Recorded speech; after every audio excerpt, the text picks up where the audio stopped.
Pilit na tinanggal ng babaeng CEO ang maskara ng janitor, at natuklasan niyang ito pala ang ama niyang nang iwan sa kanya noon.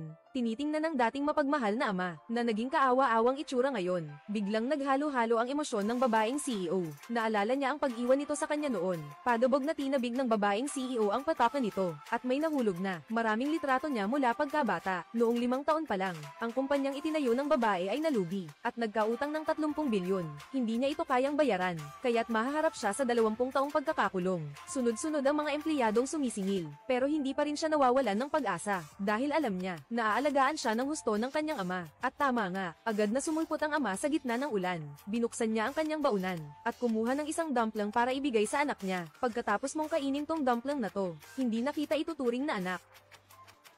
Tumusok sa puso ng babae ang mga salita ng kanyang ama. Sa puntong ito, tunay na siyang pinagtaksilan ng lahat. Hindi nakatiis ang matalik na kaibigan. Tinatanong ang ama ng babae kung bakit niya ginawa iyon. Pero sinabi ng ama, na kaya niya inalagaan ang babae noon, ay dahil gusto niyang alagaan siya nito sa pagtanda, hindi para bayaran ang utang. Ngayong nalugi na ang kumpanya niya, natural lang na hindi niya sasamahan sa paghihirap. Pagkasabi nito, inilabas niya ang liham ng pagtalikod sa pamilya. Matapos itong ibato sa babae, umalis siya ng hindi lumilingon. Humagulgol ng labis ang babae. Nagmamakaawa siya, pero hindi pa rin niya napigilan ang dating mapagmahal na figure. Ang hindi niya alam, puno na ng luha ang mukha ng kanyang ama. Wala siyang kakayahang buhayin muli ang kumpanya ng kanyang anak, kaya't ipinagpalit niya ang kanyang puso sa isang misteryosong bilyonaryo para makakuha ng 30 bilyong pamumuhunan. Kaya kinailangan niyang umasa sa artipisyal na puso para mabuhay. Lumipas ang 5 taon. Matapos makatanggap ng pamumuhunan mula sa misteryosong bilyonaryo, bumangon muling maging dating paborito. Samantalang ang tatay ko, may artificial heart, naghihingalo. Ngayon, hindi na rin kaya ng artificial heart ang katawan niya. Binigyan siya ng ospital ng critical condition notice. 3 buwan na lang ang natitira sa kanya. Umalis si Tito ng padubog.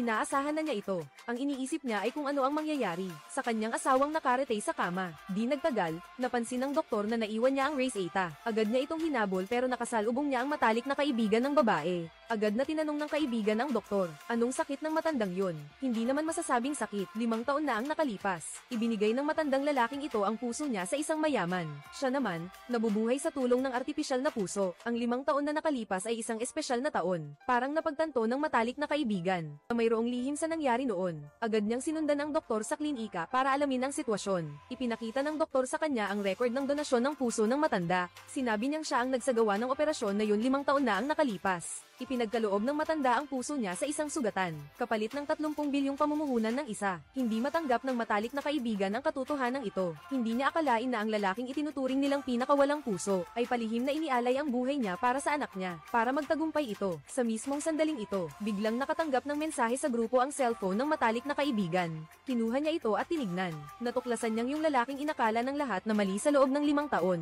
Umiinom ng alak ng paghihiwalay kasama ang isang babae, para tuluyang tapusin ang relasyon. Kanina lang pala, habang naglilinis ng kalye ang lalaki, hindi sinasadyang nakita niya ang isang babaeng CEO sa kaarawan ng sugar daddy nito. May kakaibang damdamin siyang naramdaman. Dahil kaarawan niya rin ngayon, dali-dali niyang inayos ang sarili at naghandang umalis. Pero napansin niyang nakabukas ang bintana ng kotse ng CEO. At naiwan pa nito ang regalo sa loob. Matapos ang pagdadalawang isip, ipinasya pa rin niyang ihatid ang regalo sa babaeng CEO. Hanggang sa magkaharap sila, saka lang napagtanto ni Mang, na ang babaeng CEO na ito, ay ang anak niyang itinakwil. Buti na lang at nakasuot siya ng maskara. Kung hindi, masyadong nakakahiya ang pagtatagpong ito. Dali-dali niyang inilapag ang regalo sa isang tabi. Pero dahil nagmamadali siyang umalis, hindi niya sinasadyang matabig ang mesa ng alak. Agad humingi ng paumanhin ang lalaki, at sinabing babayaran niya ang pinsala. Ngunit nakilala siya ng isang panauhin. Nang marinig ito ng babae, agad niyang dinilang numero ng kanyang ama para kumpirmahin. At tama nga, biglang tumunog ang cellphone sa bulsa ng lalaki. Nilapitan niya at sapilitang inalis ang mask ng tagalinis. At nakita ang pamilyar na mukhang hindi niya makalimutan. Pasensya na po talaga. Hindi ko po talaga sinasadya. Nasira ko ang birthday party ng kumpare mo. Huwag kang mag-alala. Sisiguraduhin kung makakaipon ako para bayaran sila. Pagkatapos ay inilabas ng matanda ang kanyang lumang pataka. Sabi niya ito lang ang pera niya ngayon. Kung kulang, pwede siyang mag-issue ng promissory note. Kapag nakahanap siya ng paraan para makumpleto, ibibigay niya sa babae. Pero tinabig ng babae ang pataka niya. kaya nahulog mula sa pataka ang maraming litrato niya. Mula pagkabata hanggang sa kasalukuyan, galit siyang nagtanong sa kanyang ama, bakit pa kailangan itago ang mga litratong yan? Tapos lumapit ang kanyang ninong at sinabi sa kanya, siguradong sinasadya ng matandang to yan. Gusto niyang maging masipag siya. Kaya, ang lalaki ay naging tampulan ng panlalait ng mga bisita. Ayaw niyang mapahiya ang anak niya. Tumayo siya para bawiin ang pataka at umalis. Pero ang babae, dahil sa pag-ibig, napuot. Sinabi niyang kung papayag lang itong uminom ng sake kasama niya, hindi lang niya isasauli ang pataka nito at papayagan itong umalis. Bibigyan pa niya ito ng dagdag na 1 milyon. Naalala ng lalaki ang bilin ng doktor. Nasa loob ng 3 buwan, bawal siyang uminom. Dahil kung hindi, malala ang mangyayari. Kaya hindi na siya nag-atubiling tumanggi. Pero akala ng babae, kulang pa ang ibinigay na pera. Kaya agad niyang dinagdagan pa ng 2 milyon. Ayaw ng matanda na maging parang payaso ang anak niya na pinagtatawanan. Dagdag pa rito, kailangan din talaga ng asawa niya ang pera para sa operasyon. 3 buwan na lang ang itatagal nito. Siguradong hindi niya makokolekta ang ganoong kalaking halaga. Kaya pumayag na lang siya sa gusto ng anak niya. Tila nawala ng ulirat ang babae nang marinig iyon. Hindi niya akalaing sa kaunting pagsubok niya, magpapakita na ang tunay na kulay ng kanyang amang sakim. Para sa pera, kaya mong gawin ang lahat. Kung hindi ka marunong tumano ng utang na loob, ako namang babae. Dapat nang kalimutan ng lahat. Pagkasabi niyon, lumapit ang babae sa mesa ng alak, kumuha ng kutsilyo at hiniwa ang palad. Pagkatapos ay pinatakan ng katas ng kamatis ang inumin. Sa mga patakaran ng mundo, kapag ininom ang bateng ito, gaano man kalapit ang kanilang relasyon, wala na silang kinalaman sa isa't isa. Dahil sa determinasyon ng anak, ayaw rin ng lalaki na maging pabigat sa kanya. Agad siyang gumawa ng isang bote ng alak na may halong gamot, at ininom niya ito. Kinuna ng litrato ng mga bisita ang pangyayaring ito at ipinadala sa group chat. Sakto namang, nakita ito ng matalik na kaibigan at doktor sa ospital na nakaalam ng katotohanan.